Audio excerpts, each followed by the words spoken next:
My parents stole $350,000 from the savings I'd been building for years. Mom laughed. Thanks for funding our 30th anniversary trip. I just smiled. 2 weeks later, they called me from Dubai, screaming and panicking. The money disappeared on a Tuesday morning. I checked my account like I did every week. The savings account, the one I'd been building for 8 years. Every bonus, every tax return, every overtime shift, every dollar I didn't spend on the vacations my friends took, the restaurants they posted about, the new cars they bought, $350,000 gone. Balance $47.23. I stared at my phone, refreshed the app. Same number. My stomach dropped. Fraud. Had to be. Identity theft. Someone hacked my account. I called the bank immediately. Hands shaking, heart pounding. The automated system. Press 1 for checking. Press 2 for savings. Press 3 for fraud. I pressed 3. Waited on hold for 12 minutes, listening to elevator music, my leg bouncing, my breath shallow. Thank you for calling. This is Jennifer. How can I help you? Someone emptied my savings account. All of it. $350,000. I need to report fraud. Typing sounds. Account number? I gave it to her. More typing. Then silence. Sir, the withdrawal was authorized. Electronic transfer, not fraud. That's impossible. I didn't authorize anything. It shows here it was authorized by Margaret Chen, joint account holder. The transfer went through at 9:47 a.m. yesterday. My mother. The room tilted. I sat down hard on my kitchen chair. Sir, are you there? She's on the account for emergencies, I said, voice hollow. Medical emergencies. I added her years ago when I was traveling for work, in case something happened. Well, she used her access to transfer the full balance to an account ending in 4782. Would you like me to provide more details? No, thank you. I hung up. Sat there at my kitchen table, staring at my phone, at the number, 4723. 8 years of work, gone in one transfer. I didn't cry, didn't yell, didn't throw anything. I just sat there, cold, empty. Then I drove to their house. 20-minute drive, suburban neighborhood, 3-bedroom house with a nice lawn. The house I'd helped them refinance 3 years ago when their mortgage rate was too high. Saved them $400 a month. Dad answered the door in a Hawaiian shirt I'd never seen before. Bright pink, palm trees and surfboards. Hey, champ! Big smile. Perfect timing. Come in, come in. Inside, the living room was covered in glossy brochures, travel magazines, printouts, Dubai, Paris, Maldives, Rome, Barcelona, a map of the world spread across the coffee table, red pins marking destinations. Mom came out of the kitchen holding 2 champagne flutes. Moet, the expensive kind, the kind they'd never bought before. Oh, sweetheart, perfect timing. She handed me 1 glass, fizzing, golden. Her smile was wide, careless, excited. We wanted to tell you in person. We're celebrating our 30th anniversary. Big trip, really big. First-class flights, 5-star hotels, the Burj Khalifa, the Eiffel Tower, the works. I looked at the glass in my hand, cold, wet, with condensation. With what money? I asked quietly. She laughed, high-pitched, delighted. With your money, silly. Thanks for funding it. You've been saving so much for years. We figured you wouldn't miss it. You don't even have kids yet. No mortgage, no wife. What do you need all that money for? Dad clinked his glass against hers. 30 years, son. We deserve this. We worked hard, raised you, sacrificed. Now it's our turn. You took all of it, I said. Every dollar. Mom waved her hand, dismissive. You'll make it back. You're young. You have time. We don't. We're getting older. This might be our last chance to really live. I saved for 8 years, and it's going to an amazing cause. She sipped her champagne. You should be happy for us. This is what family does. They help each other. I stood there, the champagne glass in my hand, untouched. Dad was already pulling up their itinerary on his iPad. Look at this resort in Dubai. 7-star, underwater restaurant, gold-plated fixtures. We're staying a week. Then Paris, Mom added. 5 days. Then Rome. Then Barcelona. Then the Maldives for the finale. Private villa over the water. 21 days total. First class the whole way, Dad said. Proud. Lie-flat seats. Champagne service. I didn't say anything. Didn't argue. Didn't shout. I set the champagne glass down on the coffee table. Carefully. Gently. I smiled. I nodded. Have a great trip, I said. Mom hugged me. You're such a good son. We're so proud of you. Then I left. Drove home in silence. Radio off. Windows up. Got to my apartment. Locked the door. Sat on my couch in the dark. And I planned. For 2 weeks, I was the perfect son. I texted them. Sent encouraging messages. Me. Can't wait to see photos. Me. You deserve this. Enjoy every moment. Me. Have the best time. Asked about their itinerary. Where they were going first. What hotels they'd booked. Mom sent back excited paragraphs. Paragraphs about spas and restaurants and excursions. They posted photos from the airport lounge, business class lounge, champagne flutes, fancy food, Dad making a toast, Mom laughing. Caption, 30 years and counting. Dubai, here we come. Blessed anniversary. anniversary, luxury travel. 47 likes. Comments from relatives congratulating them. While they sipped champagne over the Atlantic, I sat at my kitchen table with a lawyer. Found him online. Criminal defense attorney who also handled financial crimes. Good reviews. Aggressive. Exactly what I needed. Consultation was free. I brought everything. Bank statements. Transfer records. Account history. Joint account means joint access, he said, looking through the documents, flipping pages, studying numbers. But the money came from your paycheck, your deposits, your name on every wire transfer for 8 years. This isn't her money. This is conversion of funds. Can we get it back? We can try civil court, sue for restitution, but that takes months, years sometimes. He looked up. If you want them to really feel it, we go criminal. Theft by conversion, financial exploitation. These laws usually protect elderly people from their kids,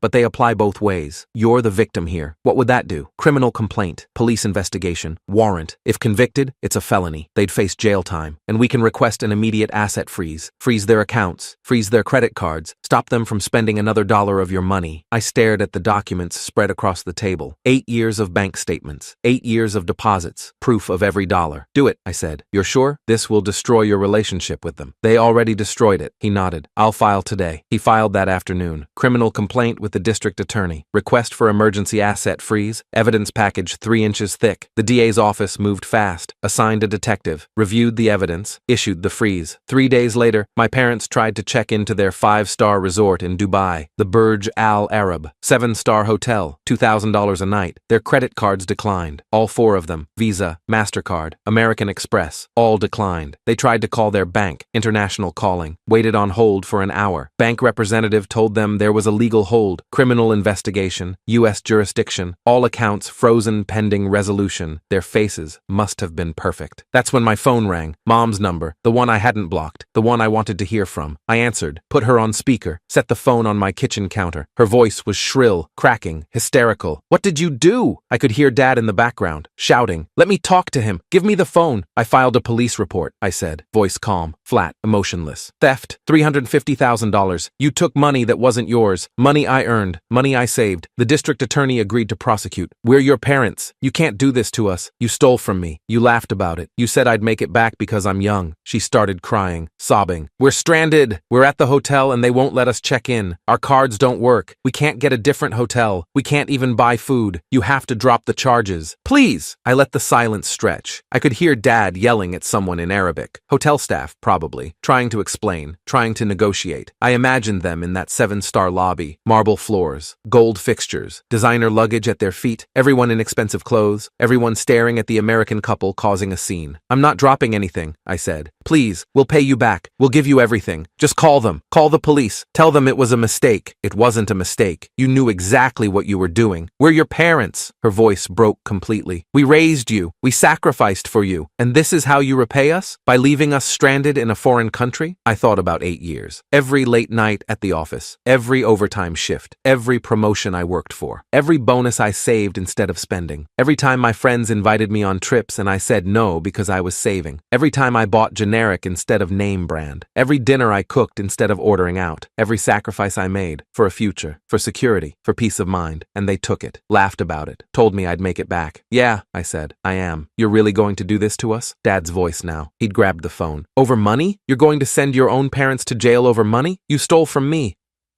We're family. Family doesn't do this. Family doesn't steal $350,000 either. We'll give it back. Every penny. Just drop the charges. You can't give it back. You already spent it. First-class flights, hotel deposits, 5-star resorts. It's gone. Silence. He knew I was right. We'll sell the house, he said. Desperate now. We'll sell everything. We'll pay you back. I promise. Just please, drop the charges. You had the chance to ask me, to talk to me. Instead, you stole it and mocked me for saving it. We made a mistake. No, you made a choice. I hung up, sat there for a moment, phone on the counter, silent. Then I blocked both their numbers. Called the lawyer. They called, I said, begging me to drop charges. What did you say? No. Good. The DA wants to proceed. They're building a case. Your parents will be arrested when they land back in the U.S. What if they don't come back? Then there's a warrant. Interpol gets involved. It gets much worse for them. They'll come back. Good. I hung up, sat in my apartment, quiet, empty. My phone buzzed. Texts coming through from relatives. Aunt Linda. Your parents are stranded. Help them. Uncle Bob. What's wrong with you? They're family. Cousin Amy. You're really going to let them suffer like this?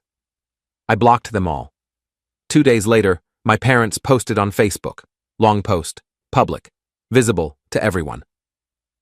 We're devastated to share that due to a terrible misunderstanding with our son, we've been left stranded in Dubai with no access to our accounts. We're trying to get home but can't afford flights. If anyone can help, please message us. We're desperate. Comments flooded in.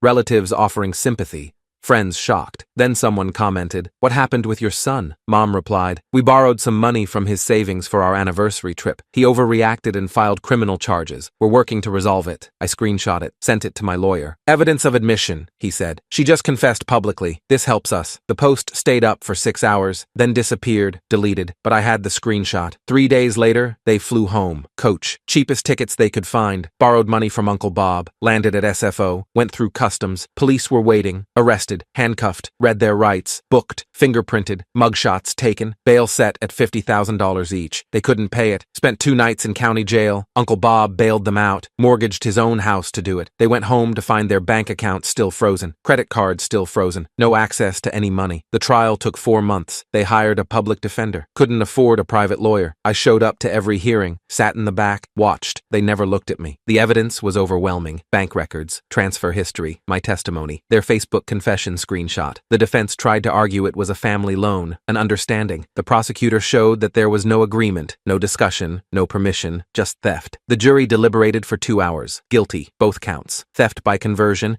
financial exploitation, sentencing, 2 years probation, $350,000 restitution plus interest, community service, permanent criminal records. If they missed one payment, they'd go to prison. After the verdict, they tried to approach me in the hallway. Security stopped them. Mom was crying. "Please, we're sorry. We'll pay you back. Just talk to us." I looked at her, at Dad, at their faces. "You should have asked," I said. Then I walked away. The restitution payments started the next month. $2,500 a month for 12 years. They sold their house, downsized to a 1-bedroom apartment, sold their cars, took the bus. Every month, $2,500 direct deposited into my account.